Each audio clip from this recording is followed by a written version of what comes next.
Welcome to our channel. इस video में हम कक्षा 8वीं विषय विज्ञान के अध्याय 14 घर्षण के प्रश्नों के उत्तर करेंगे। इस वीडियो को सुनने मात्र से ही आपको सारे प्रश्नों के उत्तर याद हो जाएंगे। तो अगर आपने हमारे चैनल को अभी तक सब्सक्राइब नहीं किया है तो जल्दी से सब्सक्राइब कर लीजिए और इस वीडियो को लाइक कर अपने फ्रेंड्स को जरूर शेयर करें। तो चलिए शुरू करते हैं। सबसे पहले हम पाठ के मध्य में आए प्रश्नोत्तर करेंगे।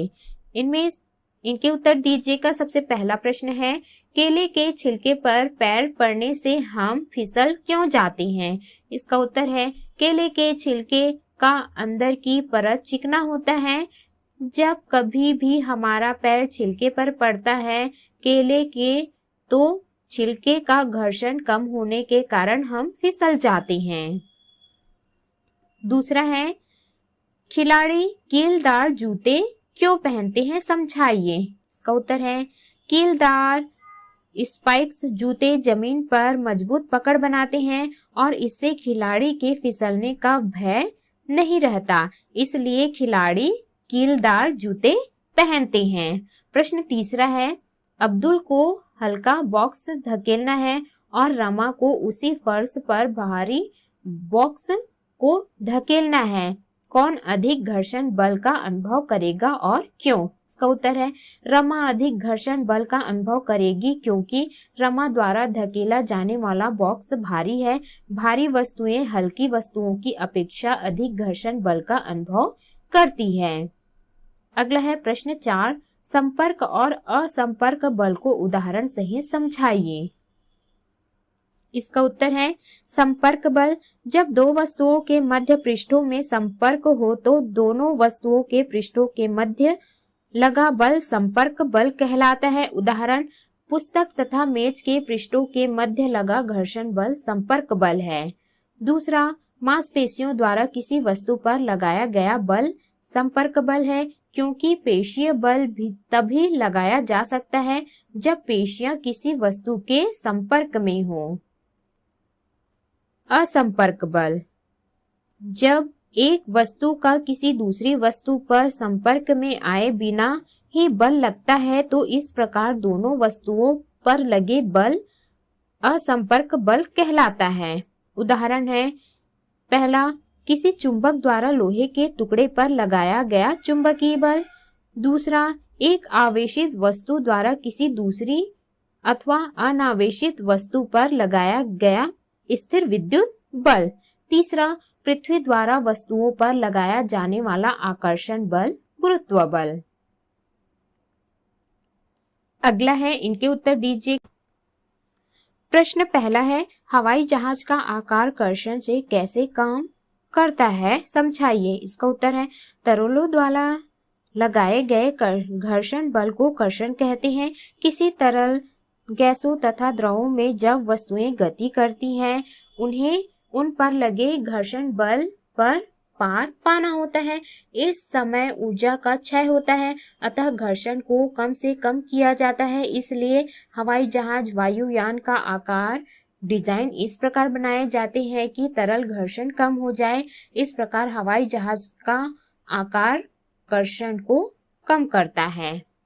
प्रश्न दूसरा है, लगातार चलती हुई कोई मशीन गर्म क्यों हो जाती है? इसका उत्तर है, लगातार चलती हुई कोई मशीन में घर्षण से ऊष्मा उत्पन्न होने के कारण अत्यधिक ऊर्जा नष्ट हो जाती है, इसलिए लगातार चलती हुई मशीन गर्म हो जाती है। प्रश्न तीसरा है, क्या स्नेहक पदार्थों के उपयोग से घर्षण को शून्य किया जा सकता है? इसका उत्तर है, घर्षण को पूर्णतः समाप्त नहीं किया जा सकता, क्योंकि कोई भी सतह पूर्ण चिकनी नहीं होती, उसमें कुछ अनियमितताएं अवश्य होती हैं। अतः स्नेहक पदार्थों के उपयोग से घर्षण को शून्य नहीं किया जा सकता है। अगला है अभ्यास के प्रश्न। प्रश्न पहला है, रिक्त स्थानों की पूर्ति कीजिए। पहला, घर्षण एक दूसरे के संपर्क में रखी दो वस्तुओं के पृष्ठों के बीच सापेक्ष गति का विरोध करता है।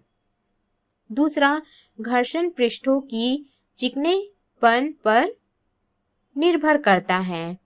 तीसरा है, घर्षण से ऊष्मा उत्पन्न होती है। चौथा, कैरम बोर्ड पर पाउडर छिड़कने से घर्षण कम हो जाता है। पांचवा है सर्पी घर्षण स्थैतिक घर्षण से कम होता है।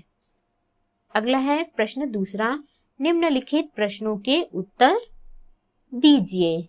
प्रश्न पहला, अबीदा अपनी खिलौना कार को संगमरमर के सूखे फर्श, संगमरमर के गीले फर्श पर बिछे समाचार पत्र तथा तौलिए पर चलाती है।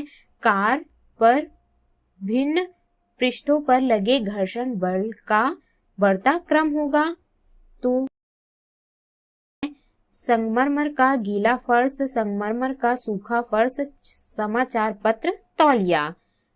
ख है समाचार पत्र, तौलिया, संगमरमर का सूखा फर्श, संगमरमर का गीला फर्श। ग है तौलिया, समाचार पत्र, संगमरमर का सूखा फर्श, संगमरमर का गीला फर्श। घ है संगमरमर का गीला फर्श, संगमरमर का सूखा फर्श, तौलिया, समाचार पत्र।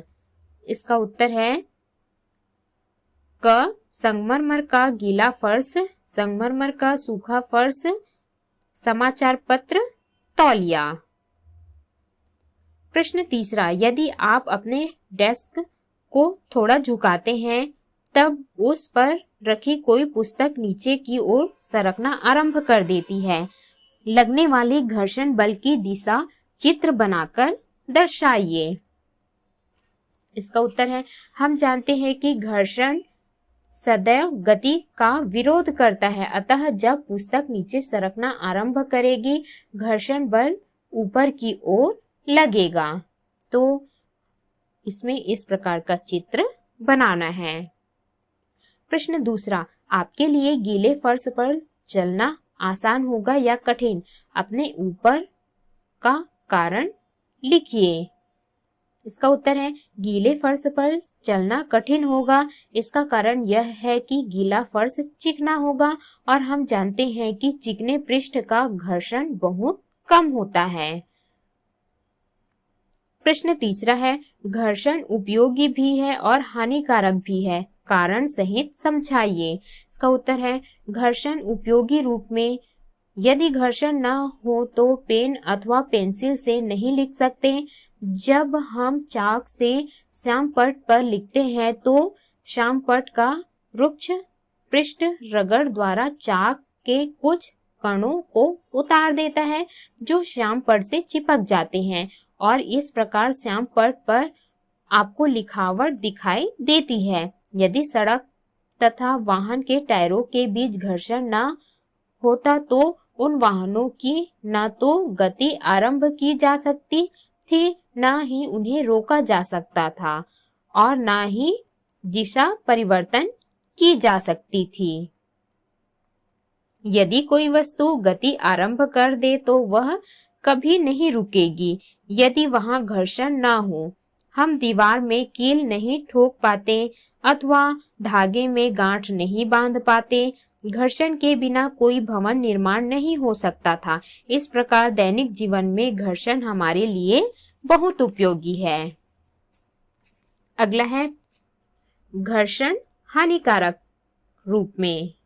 इसके विपरीत घर्षण हानिकारक भी है। घर्षण के कारण वस्तुएं घिस जाती हैं, चाहे वह पेच, बॉल बेयरिंग अथवा जूतों की सोल ही क्यों न हो। जैसे रेलवे स्टेशनों पर पैदल ऊपरी पुलों की घिसी पीटी सीढ़ियां। घर्षण से ऊष्मा भी उत्पन्न हो सकती है। वास्तव में जब हम किसी मशीन का उपयोग करते हैं तो घर्षण से ऊष्मा उत्पन्न होने के कारण अत्यधिक ऊर्जा नष्ट हो जाती है। इस प्रकार घर्षण हमारे लिए उपयोगी भी है और हानिकारक भी है। प्रश्न चौथा है, तरल में गति करने वाली वस्तुओं की आकृति विशेष प्रकार की क्यों बनाई जाती है, समझाइए। इसका उत्तर है, तरल इनसे होकर गति करने वाली वस्तुओं पर बल लगाते हैं। स्पष्ट है कि जब वस्तुएं किसी तरल में गति करती हैं तो उन्हें उन पर लगे घर्षण बल पर पार पाना होता है।